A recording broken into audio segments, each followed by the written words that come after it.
Kate. Hey, welcome to Viking Preparedness and Sister Kate on her channel. Sister Kate, Shofar Mountain. Woohoo! Shalom. It is a very snowy day today, is it not, Pastor? I guess that depends on where you're from if you call it very snowy. There's a whole quarter of an inch, maybe. Hey, quarter of an inch! Be careful! The people go crazy around here with that. So, you were going to talk about something, Pastor. Yeah, well, so we were driving and we've got service. We're going to be driving for a little bit. Hello, Charlotte. And I thought... No, Christina. I thought, hey, I ought to do a podcast. Now, I don't know a lot about podcasting, but I watch of late Joe Rogan. And I told my wife, I think it's just basically like a radio monologue show. Yep, somebody's off the road down here. Hey, Angela. It's amazing how these people don't know how to drive. Oh, yeah. A quarter inch of snow, and that's our second person off the road we've seen. He's still in his car, too. Anyway, I said, I think I could do a podcast. I could talk for an hour. Shalom, Harriet. So, we got a couple things we want to talk about today. And one thing you brought up earlier on a video, and I remembered that I had, I think I put it on a video long ago, but it's okay, it bears speaking to. Hey, Brother Manny, shalom. You gonna keep saying hi to people? Or? I am. You keep talking, and I just say hi in the background. It's very disconcerting. We got to figure out how this works. Oh, there's Gordy. Shalom, Gordy. So, dealing with cold weather. My father called me. I said this on a video that went out earlier. My father called me and said, oh, we're doing okay. We're surviving. And I said, what do you mean? That means something must be going on. And he said, it snowed here 20 inches. And it doesn't snow where he lives in Oregon. And so everything came to a crushing stop and trees fell everywhere and the power's been out for a week. Now, power out for a week is a real thing. Yes, power out for a week, especially when you're not used to it, can be a huge deal. Do you remember when the power went out in Washington on us for like 2 weeks? Yeah, it was a big deal. They had an ice storm. They don't normally have ice storms. We were at what's now called Joint Base Lewis McChord, right? We were off base. And they had a big ice storm and then a windstorm. And it took the power out for about 2 weeks. And the little town we lived in, Yelm, the water quit 3 days after the power quit. No water. That was something to deal with. And then I was remembering our church. Remember our last church, Round Prairie Community Church? Yes, sir. Sure do. And we were talking about every time it snowed, it was in Kansas, it snows there.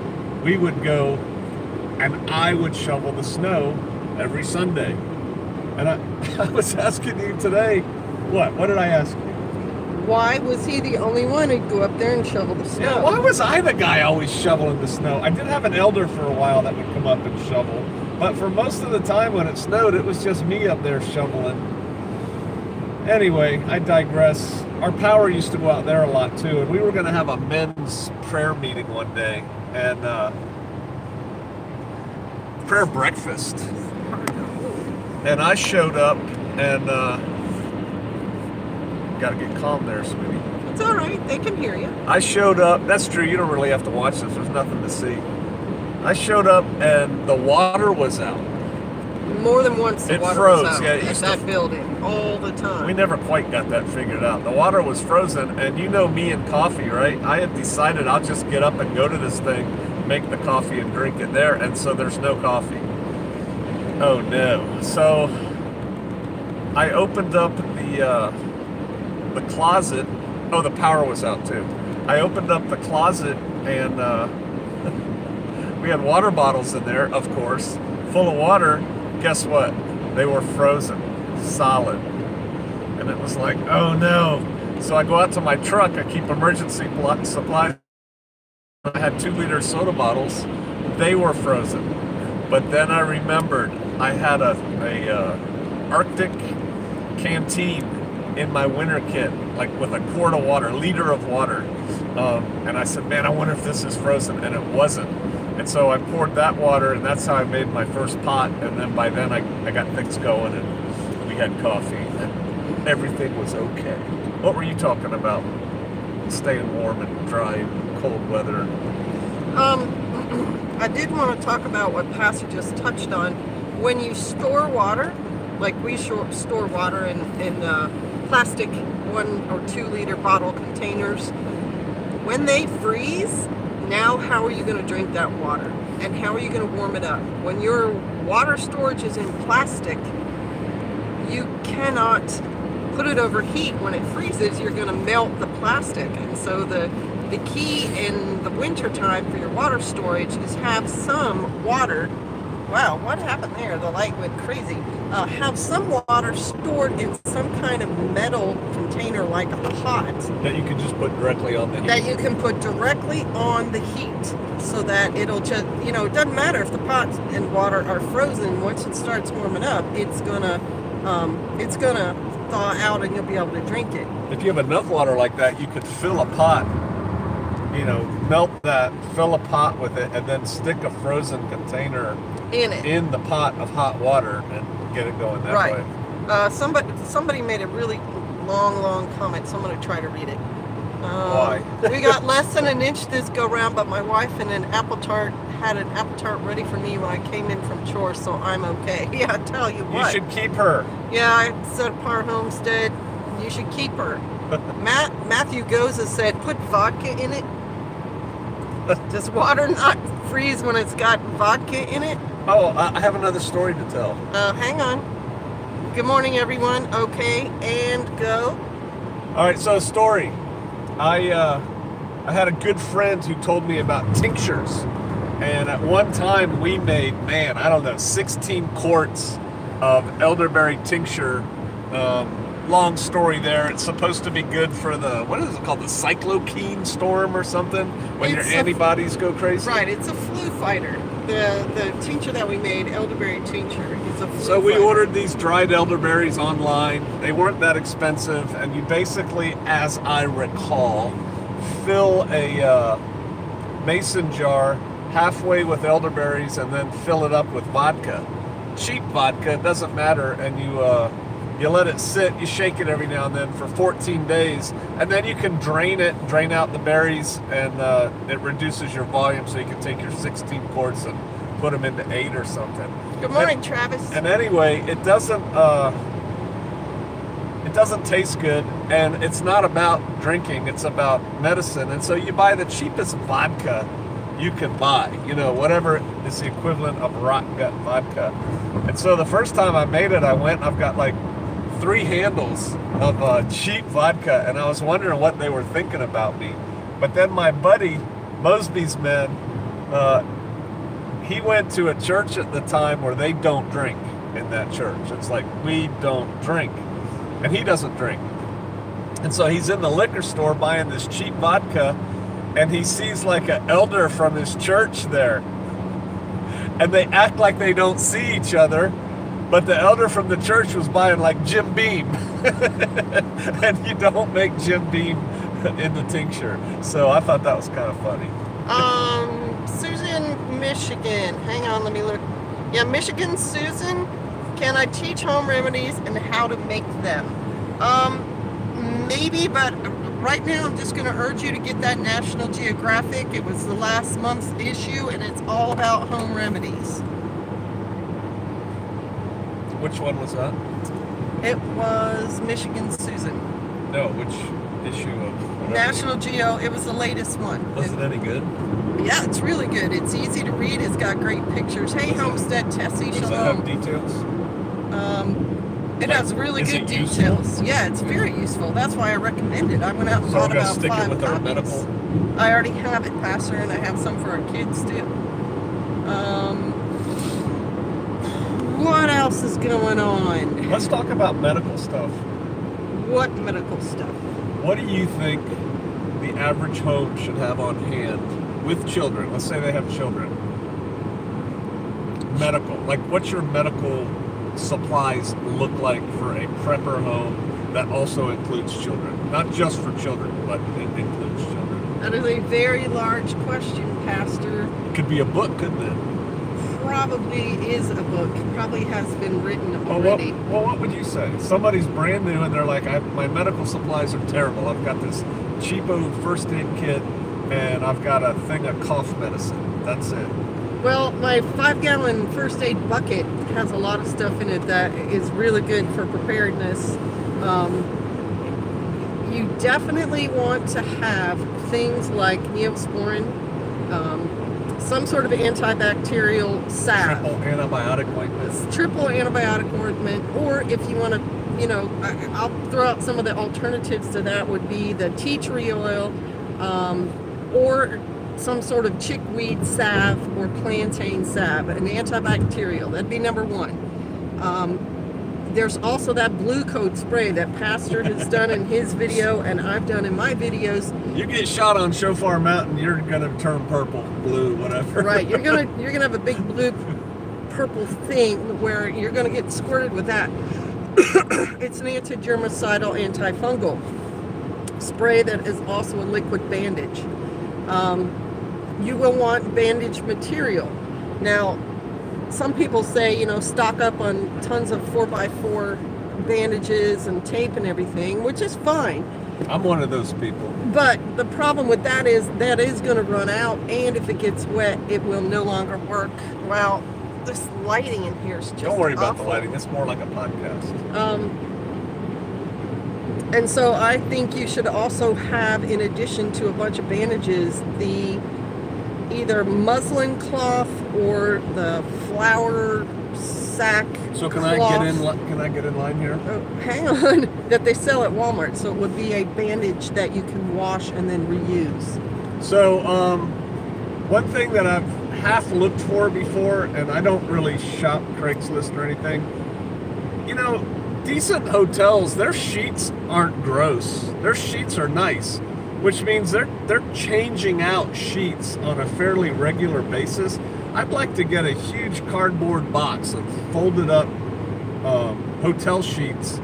You could wash them, sterilize them, and then you would have so much bandage material. I mean, you should be able to pick something like that up cheap, right?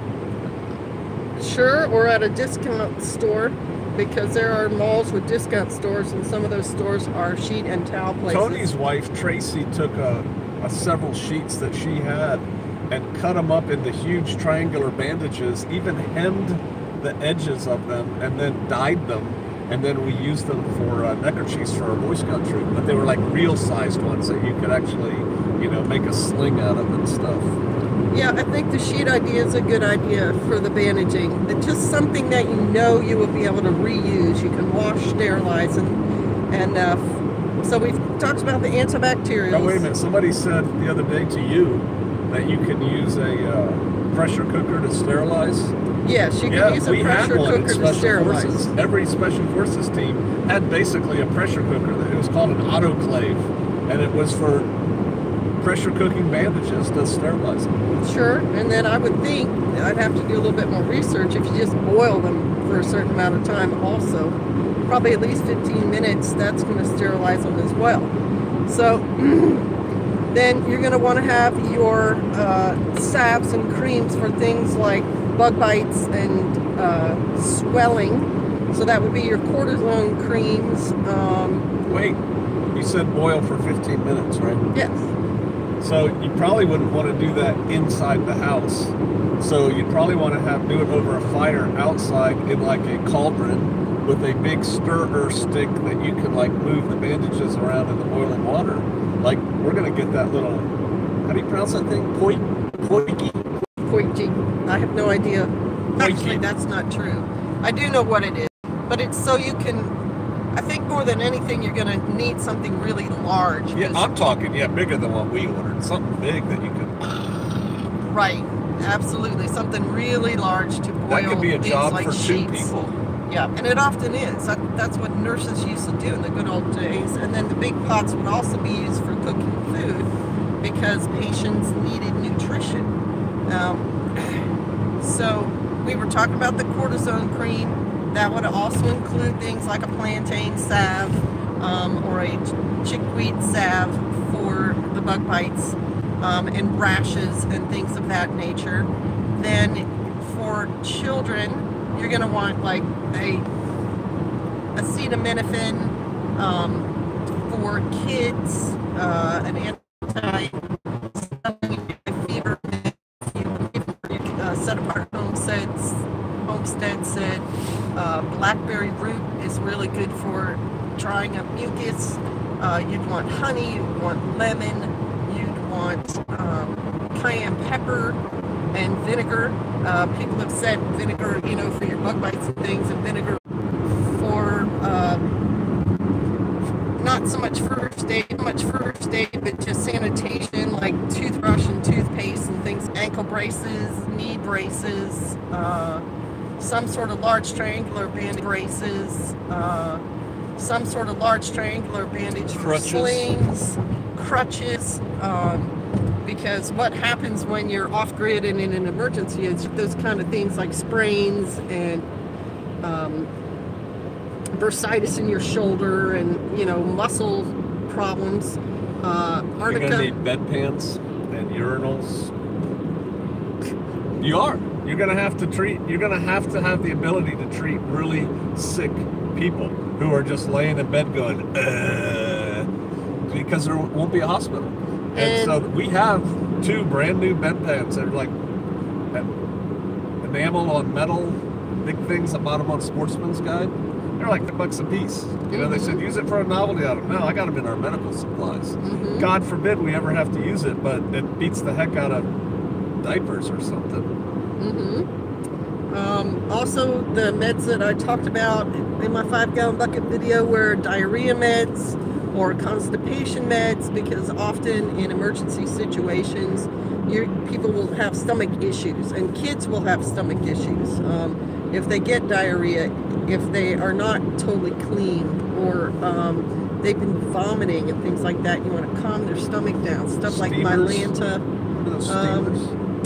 Yeah, those were humidifiers, they call them. Yeah, there you go. Humidifiers. You can do the same thing with just boiling a pot of water and putting peppermint or eucalyptus oil in it, and it disperses it and you breathe it, and anything menthol will calm down your bronchial tubes and things. You probably want vitamins if you've got children. Pedialyte. Remember we were talking to Joe? Right, Pedialyte. For kids who get dehydrated. You can make Pedialyte. You can look it up online. There's a recipe for it and have the ingredients on hand. Or just buy, when we had kids, we had like a case of Pedialyte in our medical cupboard just ready to go in case they needed it. Right. Dehydration kills a lot of kids. That's what I was going to say. Dehydration is one of the #1 killers of children worldwide, even now. And it's not just, it's dehydration usually caused by some sort of illness or malnutrition. So in your first aid kit for your family, you definitely want Pedialyte or something similar. And like I said, vitamins for children too, for the same reason. Did you talk about double dosing Motrin and Tylenol? No, I have not talked about that. You can give Tylenol and Motrin concurrently. Acetaminophen and ibuprofen. Right, concurrently to a child or an adult who is having a very high fever. And it's okay to give the acetaminophen 2 hours later, give the ibuprofen, give the acetaminophen again 2 hours, and then 2 hours of ibuprofen. And it's kind of like a double whammy. Can you think of anything else? First aid for a family. We have sinus medicine, sinus headache medicine. Oh yeah. Well, you said it earlier, but like calamine lotion and stuff like that, if somebody gets a bad case of poison ivy or chiggers or something. Right, and soap, Benadryl. Soap is important. Now we're getting into the prepper mode, but because clearly everyone has soap in their house now. But man, you can't really have enough soap. You've made soap many times. You've taught people how to make soap. Soap is worth having. We have a lot of soap in our 55-gallon emergency hygiene drum.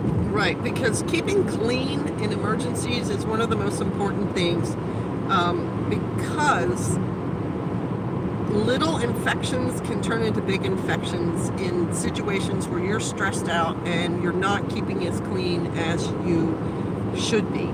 And your hands are definitely one of those things that passes on those bacteria. You're touching things all the time, and if you're not washing your hands often, you're transferring those bacteria around, and that's how you spread germs. So when I was in the SEER instructor course, answer on the test question was, what is the most important part of survival medicine? Proper personal hygiene is the answer. Staying clean is important. I thought of something else while you were talking. Splints. You can get those SAM splints or ladder splints really inexpensively. And a SAM splint is a wonderful thing. And it fits to the, you can mold it to fit what you want it to. And then something else. You remember when you used to go to that medical warehouse? Yes. And they let you in the back? You've been so many times. Yes. There's nothing wrong with having a whole bunch of medical supplies that you aren't personally qualified to use. We have like surgical tubing, and man, we have all kinds of stuff that we bought, because you never know when a doctor's going to wander into your group, and you can say, hey, here's a bunch of supplies, go through and figure out what you want to do with them. Something you were just talking about, now I can't. Splinting? Yeah, splinting.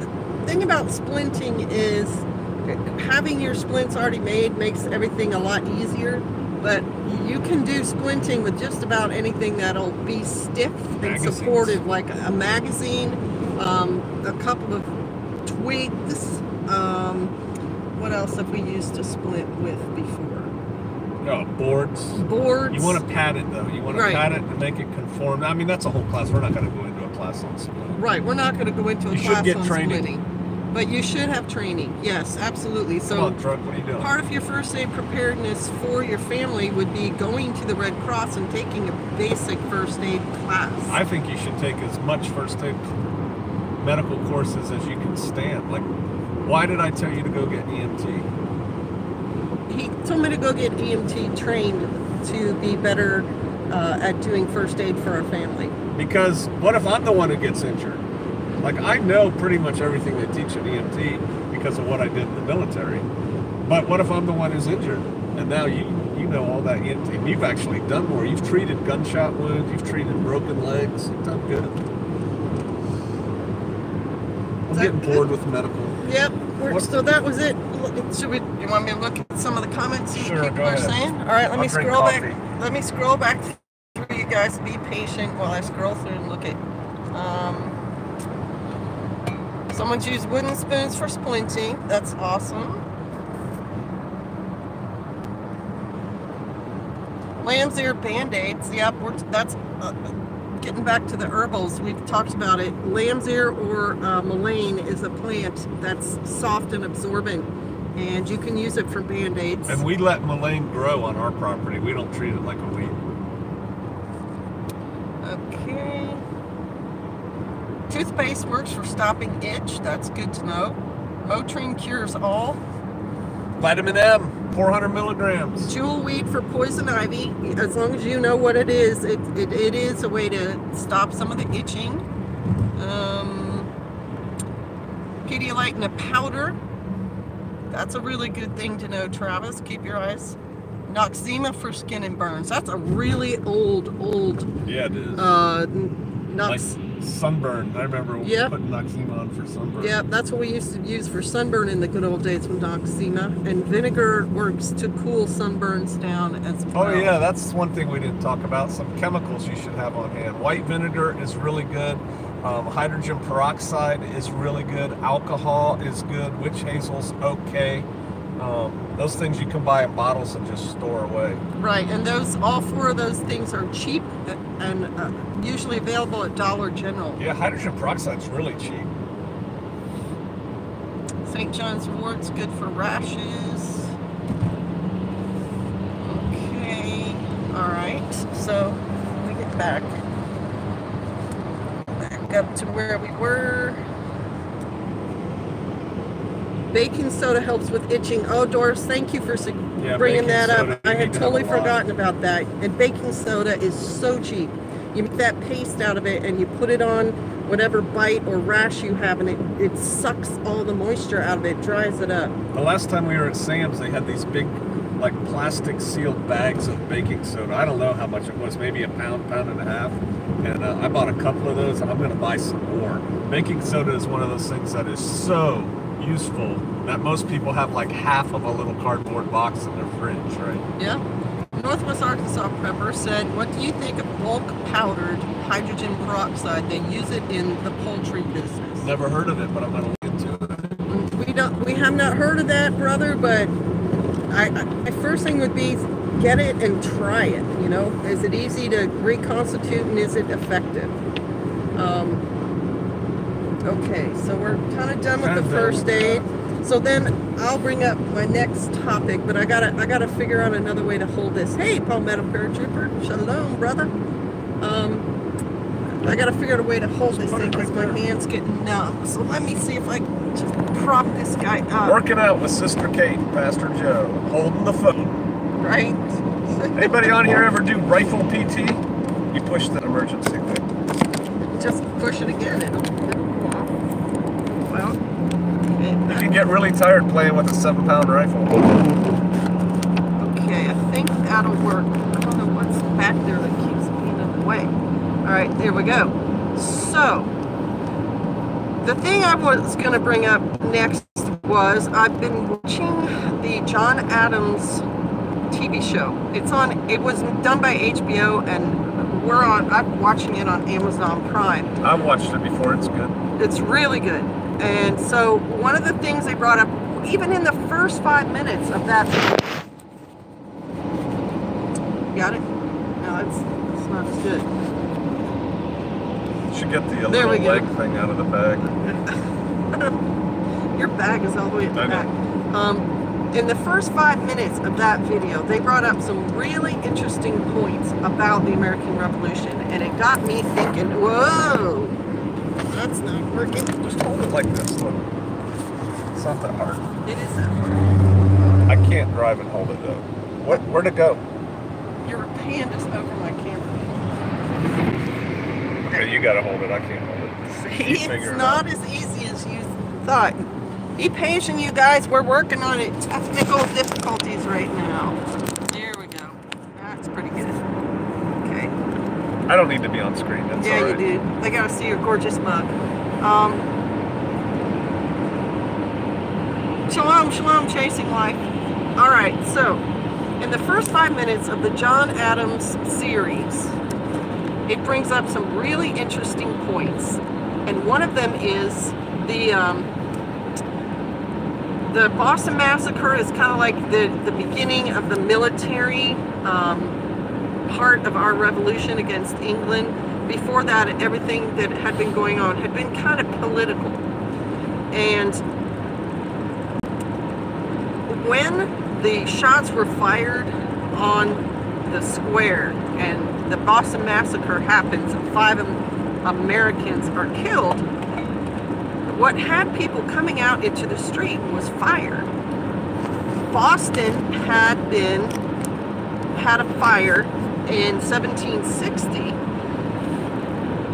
and like 147 buildings in Boston had burned, and so the colonists at that time had applied to the Parliament in England to get reparations because they were still, a colony of English citizens. Reparations probably isn't the right word. Well, they wanted like FEMA funds, right? Right, they wanted the equivalent of FEMA funds because they are English citizens living in a foreign place and they've had an emergency. So they wanted money from their Parliament, and Parliament, I don't even know that they voted whether to get it or not. It may have just been caught up in committee forever, but 2 years later, the colonists still have not heard anything.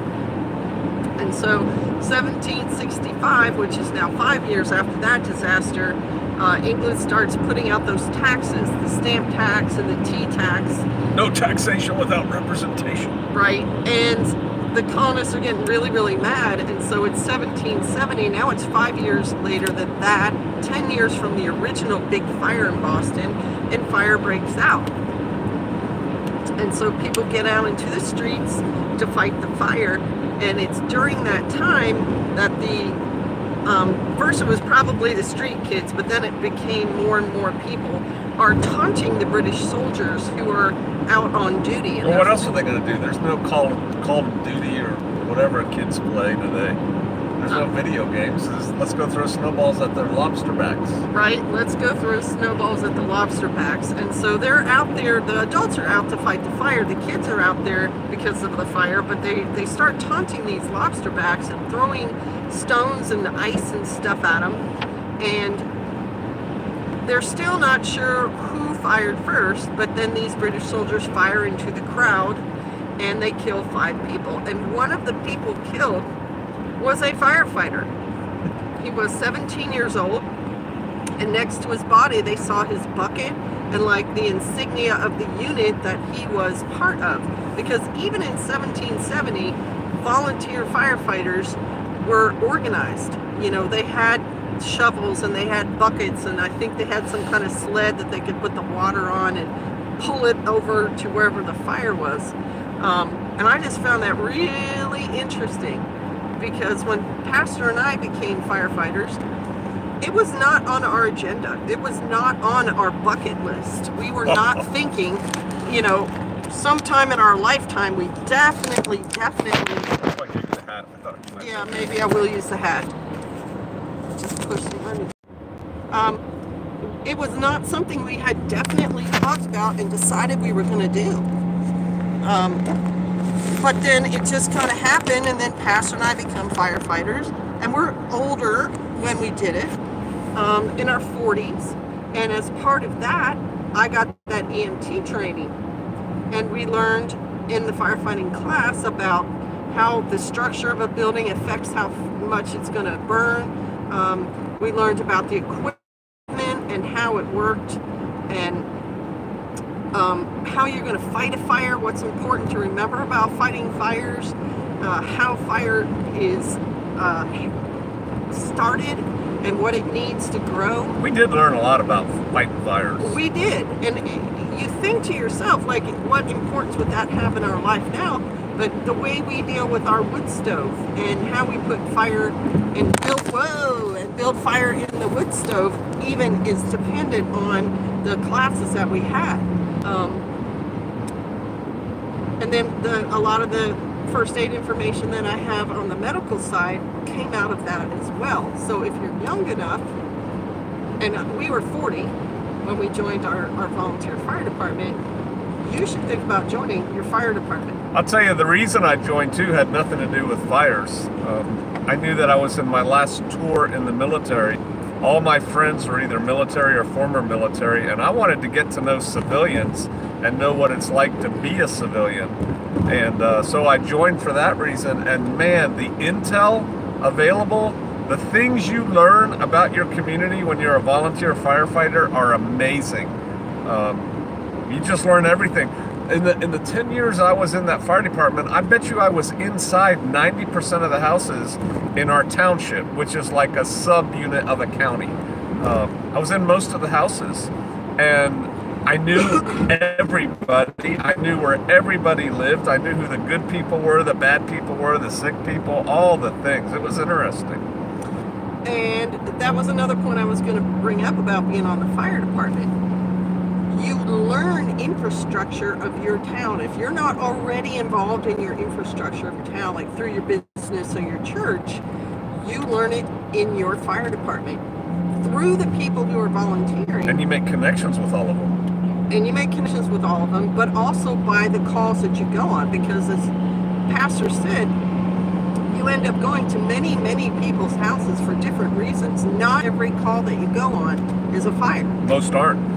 Most in our area were medical calls. And so now you get to learn a little bit of history medically about your area, who has diabetes, who is on a certain medication, who is injured right now. And people, it's a good connection that you make because you're coming to help them. You're not showing up and being a burden or something to them. You are showing up and you are being assistance to them. And so when they see you again, say in the grocery store or something, they remember you, and they remember you in a fond way because you helped. It's the same with accidents. There's another car off the road. It's the same thing with accidents. The other third of the calls we got were motor vehicle crashes. And so it's the same thing. You're going to show up on scene to a motor vehicle accident. The person inside, you're going to go in and assess them, but you're also going to be interacting with the guys who are coming to tow that vehicle. If you're part of the fire department, you are stabilizing the vehicle, you are making sure the fluids are not dangerous, you're cutting battery cables. You get to know all the law enforcement. You get to know all the law enforcement, you get to know all the tow truck drivers, and again, you're helping. You're one of the good guys. Right, you're one of the good guys. And before I got my medical training, when I would show up on scene, and there's the medical people there, I'd say, hey, I got 2 hands, what do you need? And they would tell me things like, stabilize somebody's neck, or, put this on someone's bleeder, or whatever. I just thought of something. There's a lot of benefits to being a volunteer firefighter. It's not just fighting fires. Go ahead, Pat. So, firefighters, paramedics, EMTs, to a degree, police officers, first responders, there's a lot of t-shirts for first responders and decals and things that people stick on their cars, the thin blue line and all that. One I haven't seen it, and man, here's a moneymaker for somebody. I'm not going to execute it. Somebody here can take and run with it. First responders really are, in many ways, like a tribe. We used to say that and I meant it, God forbid I had to shoot somebody or my wife had to shoot somebody at our house in Kansas during that time. People on the internet, you're going to jail no matter what, at least for a couple days, get ready for it. I guarantee you we would not have. Not the first day. They would have showed up, said, is Kate okay? Is everything okay? Because you're in a tribe. And when bad times happen, tribes kludge together and they get tighter. And so by being a member of that tribe, then if Tiawaki happened or WORL and there's a roadblock or something and you've got your car with your decals and your license plate and they know you're not faking it, man, you've got a free pass through there. People are like, you're here, you're one of us, you're the tribe. And I'm thinking that there's a money-making idea for t-shirts dealing with first responders and tribe.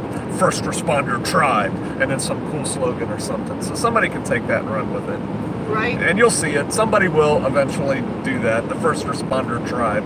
Because what Pastor said is true. The volunteer fire department gives you a special... In our department. It's different everywhere. License plate.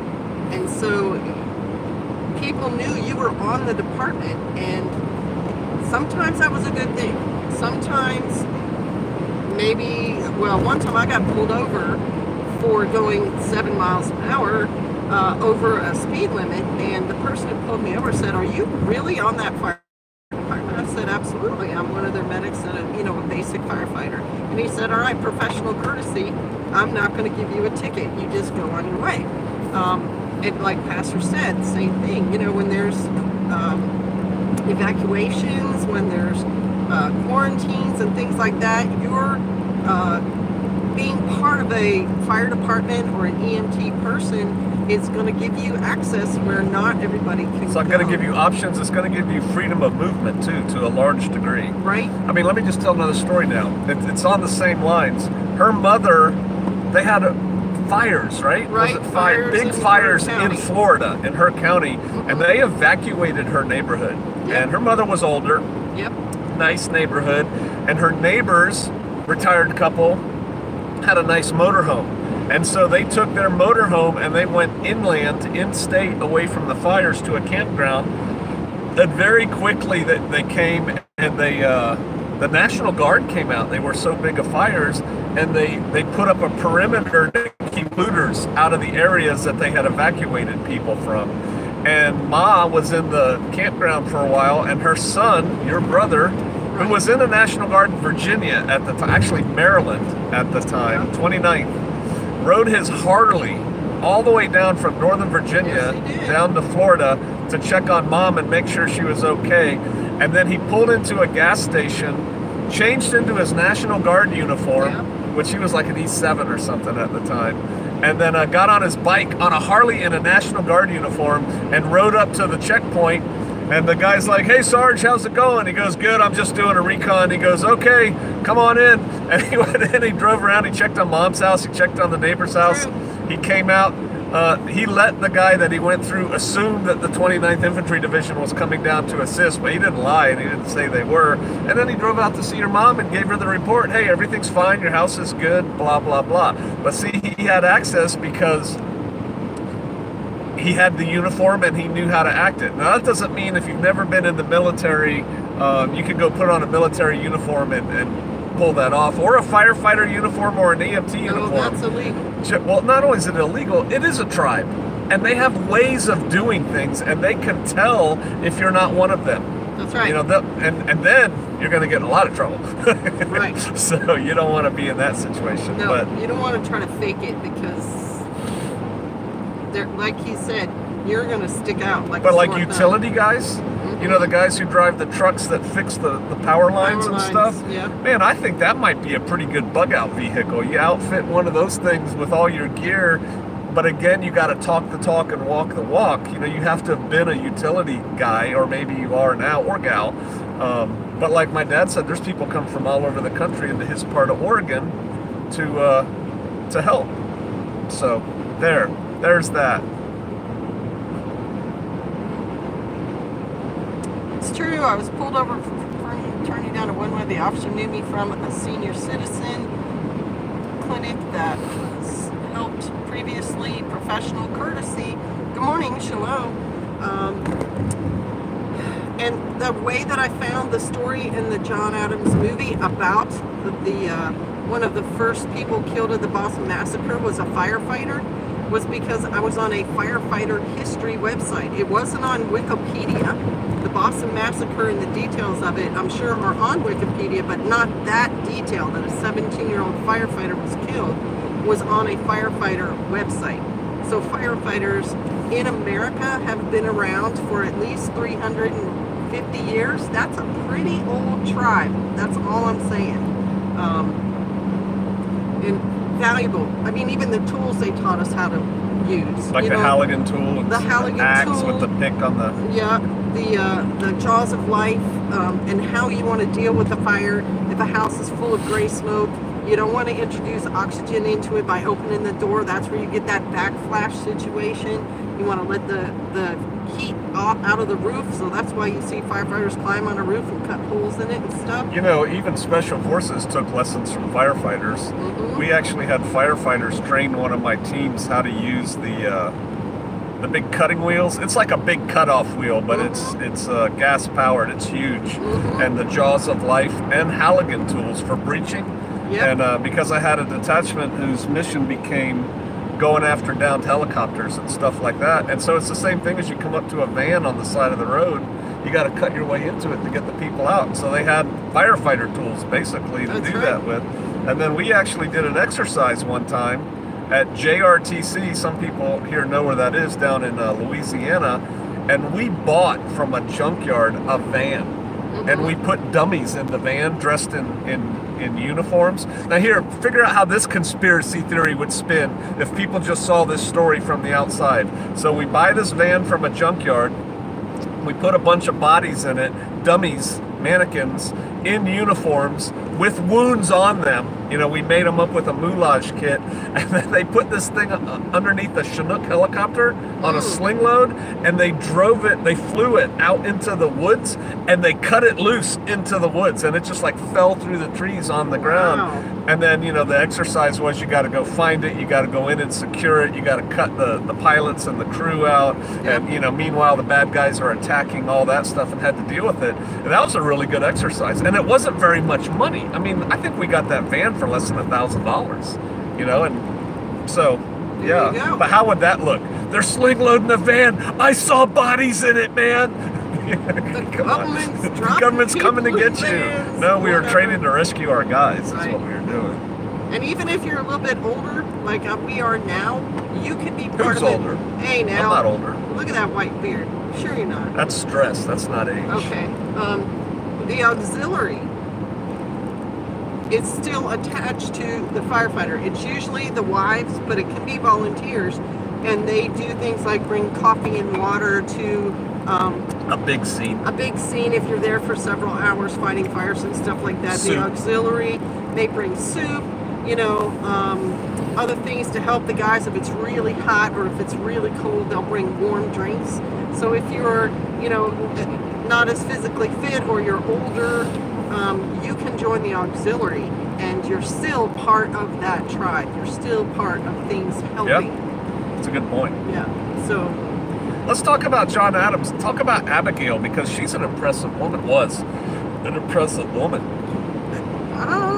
You're not prepared to do that right now? The things that I know about Abigail Adams is she was a very intelligent woman. She could speak Latin. She did do academic things. I'm trying to think. Not like she wrote papers. I just remember I watched that show. She would edit the things he did. She would read her husband's speeches and his prepared papers, and she would give him suggestions and so on. And she had some pithy little sayings like Ben Franklin did. Things like, a bird in the hand is worth two in the bush. She had pithy little sayings like that as well. And the one thing I was getting from the movie about her was she was very much supporting her husband. She knew the kind of things he was doing would take him away from her for months at a time, and she would still support him and say, okay, I'll make sure that our farm doesn't get taken over by people, and kind of handle the finances while he's doing things like going to England and seeing King George. There was a time when there was a smallpox epidemic going through their area of Massachusetts, and she went ahead and got her children vaccinated. They did a very crude vaccine in those days where if someone had the pox on them, you scratched your own skin and you rubbed the pox, and you may get a lesser dose. One of their kids got a really bad dose and they thought he was going to pass away, but if my memory serves me right, he did not. Can I segue on there? So there's nothing wrong with vaccines per se. It's all the extra crap they put in there. And the government has in the past, this is not conspiracy theory, experimented on people, American people and foreign people, without their knowledge. And they've done it up until modern times. They're still doing it. And they still let stuff go through. Let's run this up the flagpole and see if it works. And so for that reason, vaccines aren't just vaccines anymore. There's all this other garbage in there. And I wanted to segue from that into two things. One, big measles outbreak happening. People are talking about that, and the vaccine thing's popping up. And people are like, yeah, it's because these kids who don't have measles vaccines. Well, what are you worried about? Why are you worried about your kids getting it at school if your kids have been vaccinated from those dirty little kids who haven't been vaccinated? If they've been vaccinated, it shouldn't be a problem, right? So that's one thing. And then the other thing, I just saw the headline. I think it was on Drudge. There's some video game out there now where the bad guys are unvaccinated people. They're making them the bad guys, right? I tell you what, it's getting to be anymore that the people that you see the media going against in movies and things like that, those are the good people. Yeah. It's just crazy. Yeah, in the end days, they're going to think good is bad and bad is good. Yep. They hold good for evil and evil for good. Good for evil, evil for good. Something else about that John Adams in the first 5 or 10 minutes. They did a very good job of showing how concerned John Adams was about what was happening politically as they were seeing the oppressions of England on them as English citizens. Because again, remember, the people living here in America was America. I mean, you don't have to air quote it. It was America. But it was not America as an independent It wasn't country. United States of America. Right. It was a British colony. And they knew they had certain rights as British citizens, and they knew that they were not getting their rights. They were getting these declarations from Parliament and from the King, and they knew they were wrong. And so he became very concerned. And you have to think about it that way. You have 13 colonies, which are spread out. And England is a major world power. They are at war with Spain, or France again. Vive la France! Vive la France! And they were a mighty military world power. Their navy was very strong. Their army was very strong, very experienced, doing continental battles, lining up against Napoleon, I think, right? Napoleon. I know very little about Napoleon, that's the truth. Canned food came out of Napoleon. Yeah, I think it's the Napoleonic time frame. And so for these colonists, now think about it, it's like your neighborhood, it's your county, and you decide you don't like what's going on with your government, and so your county decides they're going to secede or fight against a national military. So that's treason and sedition. And they're going to bring the full weight of the military to bear on you. Right. If they have their military sitting around doing nothing, the whole thing's coming. Now, luckily for them, the army had been in the continent, and so it's a bit divided, and they can't send everybody to the Americans at once. But they do send their military. They have their ships sitting out in the harbor, and so when John Adams goes down to his harbor, he sees British naval ships there, and they start unloading the cannons and all the soldiers into his area. And they're professional soldiers. I mean, they were like really good soldiers for the day. Right. Oh, it's like the 82nd Airborne. Thank you so much for saying that. They love my history lessons. And so picture Pastor and I, right? We're going to be, this is all theoretical. We're part of the militia. No, we're not. We're I don't like where this is not. going. No. That's just an example, but we're kind of long in the tooth. And my point is, when you're a bunch of farmers and every day what you do normally is feed your cows and cut your hay and everything, to then think you're going to fight a bigger military experienced force is terrifying. And they did a very good job of John Adams showing how concerned he was getting. He has his cousin Sam Adams, who now there's a cool beer named after him, but he was more the hotter political guy, and he keeps pushing and pushing and pushing. And what John Adams is really good at is, he's a lawyer, so his legal mind is like, okay, now we've done sedition, we've done treason, what are the legal steps we should be taking to try to get our cause taken care of without fighting? And we'd have lost that whole thing without the French.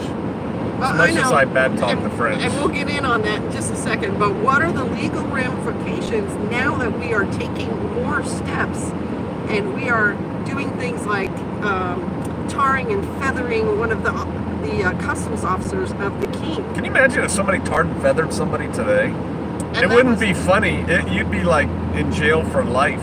Oh, it's awful, because the tar is boiling hot. You're like going to burn this person. You're going to scald them with something it's very difficult to get off. It was a big deal.